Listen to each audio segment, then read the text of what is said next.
आज आपण बनवणार आहोत मस्त दम आलू। त्याच्यासाठी मी ना एकदम छोटे छोटे बटाटे घेतलेले आहे। बटाटे आपल्याला एक शिट्टीत उकडून घ्यायचे मस्तपैकी मीठ टाकून। एकच शिट्टी घ्यायची पण कुकरची, आपल्याला थोडेसे कमीच उकडायचे बटाटे। मग उकडून झाले ना तर त्याला आपण सोलून घ्यायचे। सोलून आणि त्याला आहे ना असे फॉगनी टोचे मारायचे किंवा टूथपिकनी ना टोचे मारायचे। आता मसाला करून घेऊ आपण। लसूण, धने, बडीशोप, आलं आणि सगळं आपण जाड बारीक वाटून घेऊया। बटाटे आहे ना तळून घ्यायचे आणि मग त्याच्यातच त्या तेलामध्ये मी तेल कमी करून आणि कांदा पण तळला यात। थोडा खडा मसाला घालायचा, थोडी मोहरी घालायची आणि तळलेला जो कांदा दळला होता आपण तो टाकायचा। टोमॅटो प्युरी टाकायची आणि काश्मीरी लाल मिरची टाकायची। आखी पण टाकू शकतो आपण, कारण आखी माझ्याकडे नव्हती। तर मग आता ग्रेव्हीत थोडं मीठ घातलं, धना पावडर, जिरा पावडर, काश्मीरी लाल मिरची, हिरवी मिरची आणि जो आपण वाटलेला मसाला होता ना सुका, लसूण धने, तो पण घातला।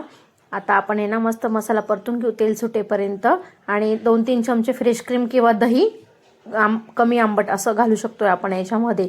आणि मग बटाटे टाकायचे, कोथिंबीर टाकायची आणि भाजी शिजली ना मस्तपैकी बारीक गॅसवर भाजी थोडं गरम पाणी टाकून तुम्हाला जशी हवी असेल तशी ग्रेव्ही तुम्ही करू शकता आणि नंतर कसुरी मेथी पण टाकू शकता। तर कशी वाटली आपली आलूची भाजी ते नक्कीच कमेंट करून सांगा आणि चॅनलला सबस्क्राईब